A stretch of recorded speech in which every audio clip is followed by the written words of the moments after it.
background footage. But yeah, he didn't take too well to that tear gas. It was quite funny to watch. I sat there for a few minutes and I took it about as long as I could. But this time we're actually prepared from the beginning of the mission all the way to the end. We've got our armor, we've got our phones, we've got our chargers, we've got our gas mask, and we are just ready to broadcast this. And hopefully everybody finds this informative and shares this with everyone else so we can get truth out there about what's really going on. Do you think you've had enough time to prepare being there for 10 days? I don't think there's any way to prepare for the possibilities of what could happen tonight. Yeah. To be quite honest, it's one of those things I'm just like, I feel like I did before I went on combat missions in Afghanistan, just that unknown of what could happen around the next corner, or driving over a pothole and wondering whether or not that'd be the last thing I ever saw before I blew up. So, but other than that, it's peachy. Right. Well, and the weather has played a part in this too. When you guys first got there, it was what, 17 degrees, getting really cold at night. Now it's not as bad, but what's the weather like right now? It's not as windy as it was this afternoon. This afternoon it was, I think it was 31, and it was windy as all get out. I mean, it was horribly frigid. I've actually got on 3 jackets and 3 pairs of pants right now. So I think it's around 30 something, but usually when it gets about 10 o'clock, the temperature starts dropping pretty fast, and by 1 o'clock in the morning, it's just so cold, it's almost unbearable. Wow. 3 pairs of pants. That's amazing. Yep. And some giant winter boots I bought. Yeah. And they're fantastic. Well, the cold definitely makes you prepare. I've been up in Alaska. I've been at Maine in January and December, and let me tell you, there's nothing like frigid cold weather. I've been out in it all. Never in a situation like this, though, with this many protesters, this many police, this amount of controlled police state going on around you. That's really an amazing situation, and you've had at least probably close to 20 days in this, right? If you count them all up, all your trips. In Ferguson, yeah, I spent 2 weeks, so 14 days I'm going on, 24 now here. Yeah. So almost a month I've spent in Ferguson over the past few trips here. So it's been interesting.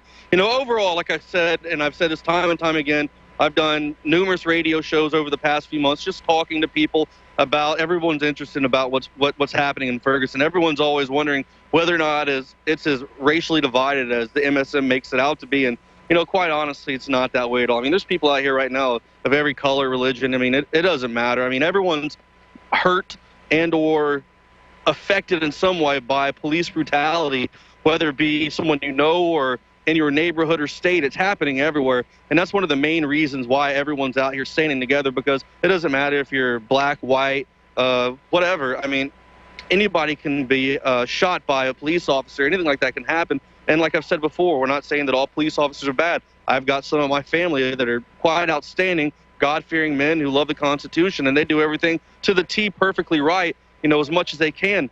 But, like I said, due to lack of training and leadership, the whole system, in a sense, is broken down, and there's not really much there. There's not a lot of positive leadership with good experience. So that's where a lot of this stuff happens. It's like our crumbling infrastructure. I mean, we got bridges falling apart. We've got highways falling apart.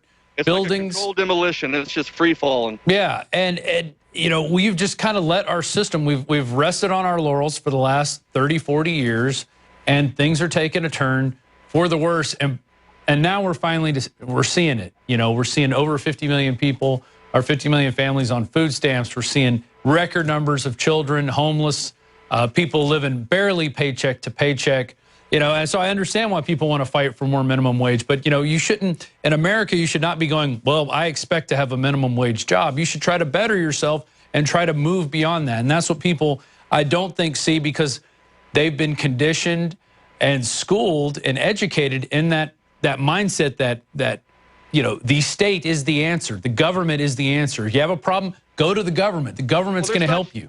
There's such a large sense of entitlement now in the youth nowadays as well. Everyone, it's all about give me this, give me that. There's no more setting goals and working hard and trying to do something better for yourself. People just want to go to McDonald's or get a job like that and then expect to make the same wage as someone who's a doctor, a lawyer, something like that. No, that takes time. That takes studying. That takes being dedicated and working hard towards achieving something, and then getting that extra money and feeling proud about yourself and knowing that you accomplished something. There's so many people that I talk to like, oh, I need this, I need that. I don't know where this comes from, but that's one of the main problems here in America. That's something we've got to stop. You may need something, but you need to learn how to go get it. I mean, we've all, people want to talk about white privilege. No one ever handed me anything. I had to pay off my school loans just like everybody else. I had to go get a mortgage just like everybody else.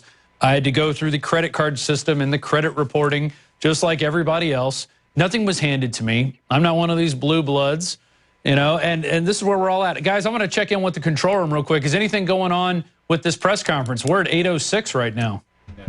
Nothing yet. It looks like the grand jury announcement is still to be determined. Oh, so they're going to keep stringing this along. Yeah. It's a ratings bonanza. So it sure is. Yeah, I'm curious. I'm curious as to how many stations right now are covering this immigration bill that was passed by Obama. Right. Yeah. I doubt none of them. Well, see, there's where you're wrong, Joe. It wasn't an immigration bill. He just did it by executive order. He just wrote it up and said, we're going to make you guys legal. And what that did, while he was on Air Force One as well. Right. And it's not that, hey, we couldn't absorb 5 million people. It's about the hundreds of millions out there that have said, hey, come on in. We have a border with no fence. We don't, our border patrol is too busy picking up children and giving them bus tickets, so we've got nothing here. Come on in, bring your drugs over here because we're going to be picking up people here. They're gaming this entire system, and it is to destroy this country. It is to destroy this country. There's a car that is pulled up now. They're blasting the radio, and I'm assuming they're going to use that to play the verdict. Okay. So everyone's starting to surround that. But yeah, I mean, I'm curious. As I bet you right now, the White House is rubbing their hands across their eyebrows and going, "Wow, what a sigh of relief! Finally, no one's got that magnifying glass on us here about what we've done." I guarantee you, they're glad that this is happening right now. No one's going to ask about Chuck Hagel. He's going to be tomorrow's news. It'll be like 20 years ago he resigned. It'll be like it never existed. By Friday, people are going to be like, who was that? Look at this empty room they're going to. Or it's 8:08 now, and we're still waiting. Everybody is pretty much quieting down. Look, USA Today saying no indictment in Ferguson case.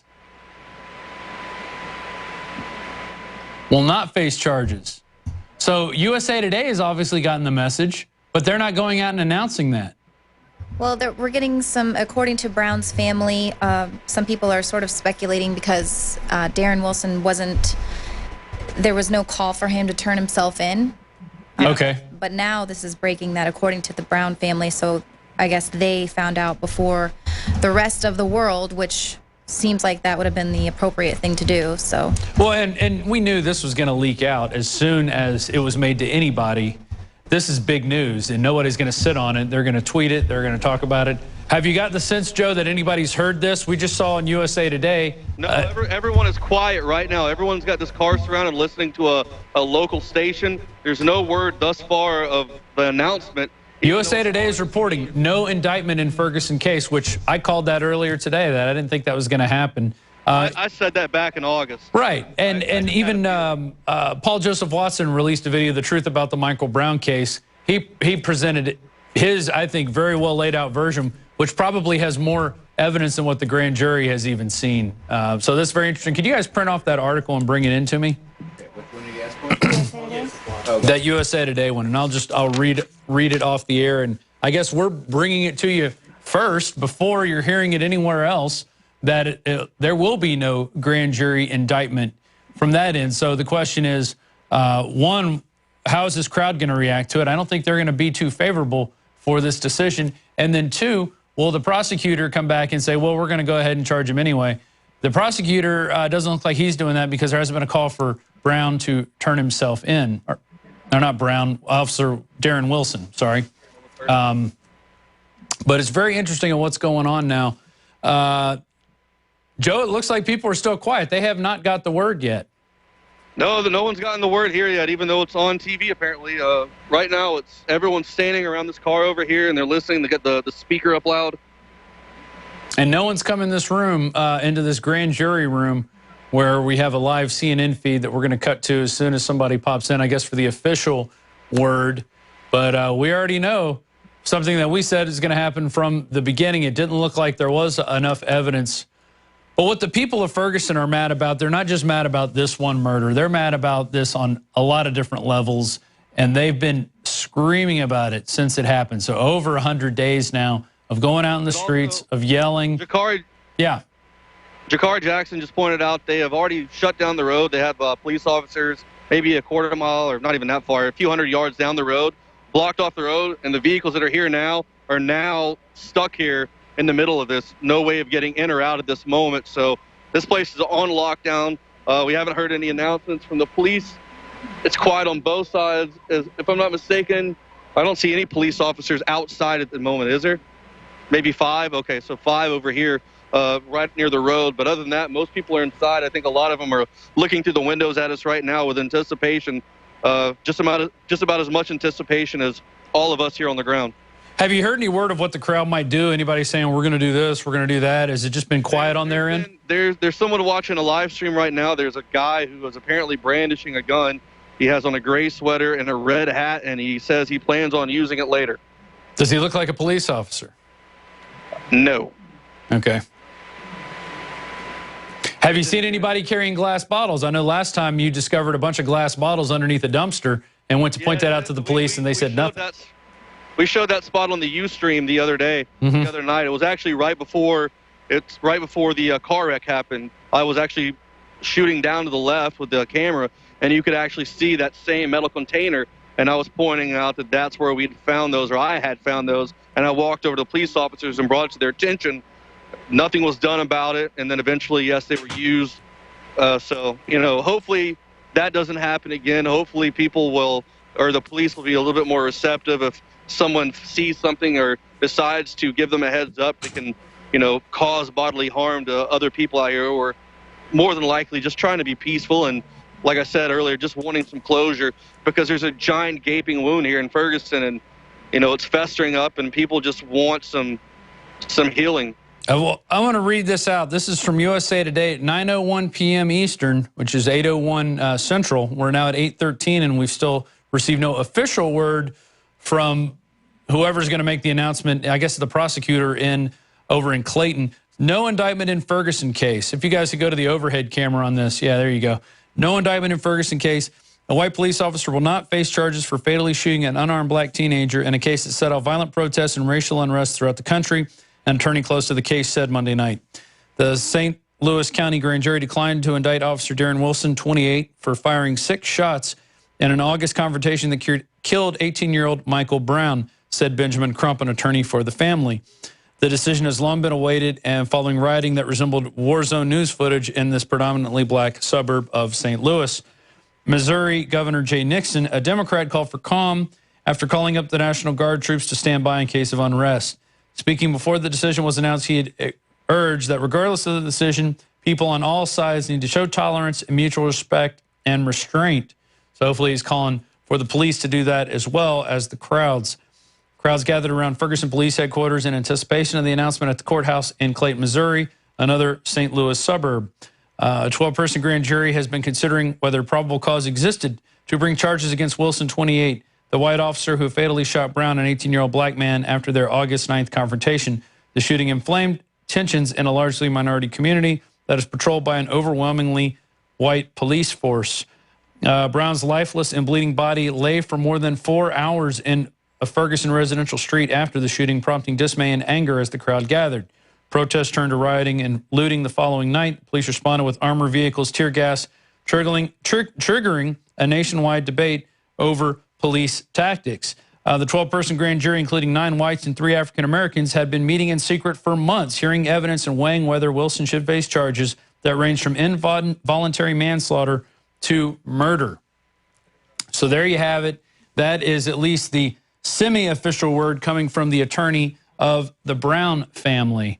And so, well, now we know what this verdict is. What's going to be interesting to see is what happens when the rest of the crowd finds out. It's amazing that we could be in the Central Texas Command Center, deep behind enemy lines, bringing you this information. I don't want to get caught up. And now I do want to mention, we've been going